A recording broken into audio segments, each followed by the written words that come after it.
Estamos con el licenciado Martín Aviv. Él es psicólogo perteneciente al grupo Redes y especialista en adicciones. Martín, ¿por qué crees que las adicciones siempre son dejadas de lado?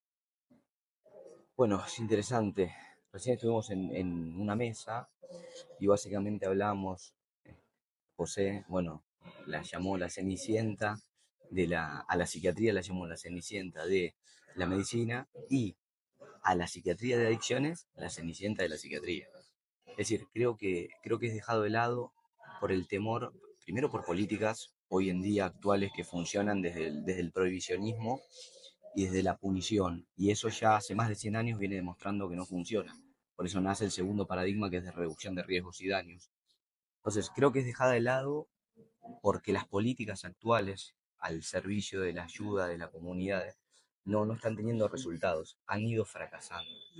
Esto lo demuestra que el consumo sigue, que entonces hay cierto temor de parte de los profesionales privados, de parte de los hospitales públicos también, a la atención de los pacientes con consumo, con adicciones. Entonces digo, creo que no funciona básicamente porque hay una inconsistencia en el sistema asistencial. Hay miedo a atender, los profesionales tienen temor de tener causas penales, tienen miedo de que de repente ser demandados y puestos en falta, tienen miedo al fracaso como parte de una política de salud mental que te dice, bueno, si el paciente sigue consumiendo es un fracaso. Entonces los pacientes van buscando ayuda por donde pueden y han entendido que el sistema de salud los expulsa. Entonces van a lugares como iglesias, como AA, encuentran otros lugares de la comunidad que brindan gran ayuda hace muchos años. Pero Bien, creo que uno de los fracasos tiene que ver con eso. bien. El burnout, ¿no? Sí, sí, ¿Crees que es más frecuente por ahí que en otros tratamientos por parte de los profesionales? sí, sí. Bueno, de hecho la palabra burnout, hoy lo estuvimos charlando, la palabra de burnout nace en una clínica de adictos afroamericanos al crack. Y es un terapeuta, de repente trabajaban en un equipo interdisciplinario con psicólogos, psiquiatras, clínicos, tóxicos. Entonces ellos tenían un trabajo diario, como muchas veces en las instituciones, de manera ambulatoria o en internaciones, uno está todos los días con los pacientes, y un profesional se empieza a dar cuenta que su equipo empezaba a tener como ciertos síntomas, que eran síntomas que habitualmente él no veía. Los empezó a ver más cansados, con saturación, un poco enojados, que tenían un trato con los pacientes un poco confrontativo y más, ¿no? Y entonces él empieza a hacer como una nomenclatura y bueno, y empieza a tipificar el burnout. Yo creo que, en relación a lo que dije recién, con la exigencia social de ciertas políticas, pues estas políticas digamos, el marco jurídico prohibicionista, abstencionista, es un marco jurídico que tiene que ver con la guerra contra las drogas, que empieza hace mucho tiempo, más de 100 años, a nivel mundial, no en Argentina, en Estados Unidos también. De hecho, Nixon le declara la guerra ¿no? Le declara la guerra a las drogas. Dice, el enemigo número uno del pueblo son las drogas. No es Vietnam, es las drogas y empieza a hablar. Entonces, esas políticas hacen que básicamente haya mayor presión sobre el profesional, que el profesional sienta toda esa responsabilidad en los hombros, se parta, se rompa, y por consiguiente también parte y rompa al que le sigue, es como una cadena. Entonces, digo, hay que tratar de darle al profesional un marco, bueno, esto tiene que ver con las políticas, la reducción de riesgos y daños, yo creo que es un modelo jurídico, legal, político, social, de intervención en la comunidad que tiene, en mi visión, una mayor probabilidad bueno, de acompañar de otro lugar. Porque básicamente lo que genera es esa presión, hace que uno no quiera atender, hace que si atendés estés todo el tiempo presionado y pasándola mal y teniendo que dar respuestas o legales o a la familia o a tu propio equipo que cuando hay alguna cosa que no va como tendría que ir, te empiezan a mirar mal, te dicen, che, pero tu paciente está mal, che, sigue consumiendo. Entonces, es como es una cuestión social, interdisciplinaria, social, enmarcada en una ley que, bueno, que yo pienso que tiene que cambiar. Bien.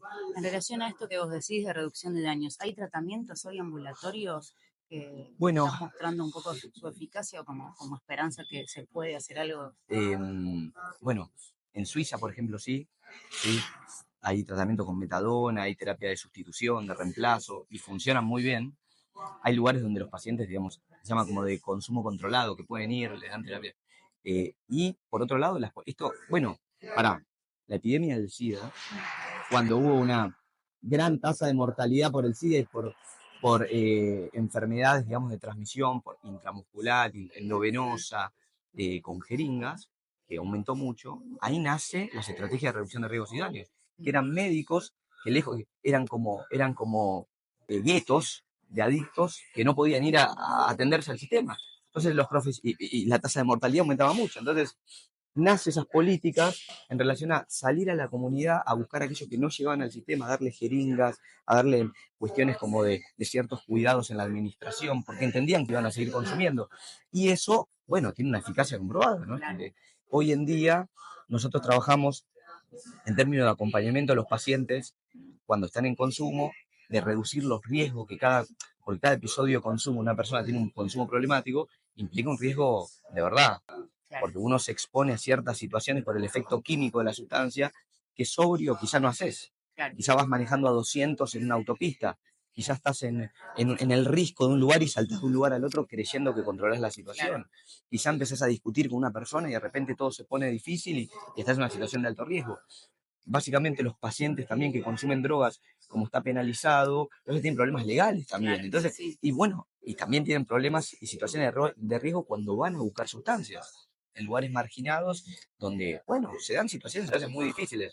Entonces, creo que las estrategias de reducción de daño a nivel social sí son muy importantes y sí cuidan a los pacientes, no solamente en su consumo, sino en cómo acceden a la sustancia. Y por otro lado, creo también en los equipos que tratan de acompañar a los pacientes en consumo y no sentir que eso es un fracaso. Claro.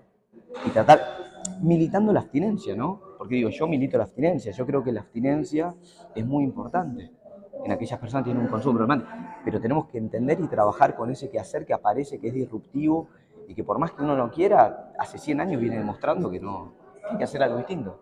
Bien. Grupo Redes, puntualmente, Sí.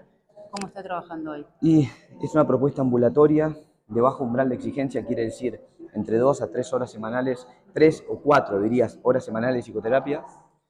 Somos un equipo interdisciplinario, psicólogos, psiquiatras, acompañantes terapéuticos, toxicólogos, clínicos.